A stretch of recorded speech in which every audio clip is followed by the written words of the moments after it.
Nous avons appris essentiellement au XXe siècle que l'univers a au moins 13,7 milliards d'années, que le genre Homo avec sa conscience est là depuis quelques millions d'années, et quand on met ensemble ces deux chiffres, la conclusion qui s'impose, c'est que l'univers a passé le plus clair de son temps sans nous. Or, s'il a besoin de nous pour passer, comment a-t-il pu passer avant qu'on apparaisse? Ouais. Si le temps dépend du sujet, et si le sujet est apparu dans le temps, comment le temps a pu passer avant que le sujet qui le fait passer surgisse? Et ce paradoxe de l'ancestralité, beaucoup considèrent qu'il est suffisamment grave pour qu'on considère que le temps est indépendant de la conscience.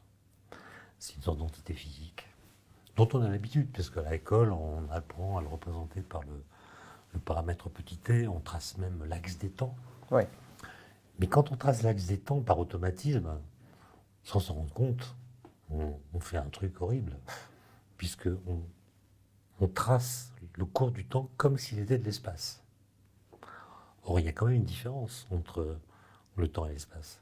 C'est que les différents points qui constituent un segment dans l'espace, ils existent ensemble. Ils coexistent. Une longueur, elle est faite de points qui sont là en même temps. Or, quand vous tracez l'axe des temps par un segment, il est fait d'une succession d'instants qui, par définition, n'existent pas ensemble.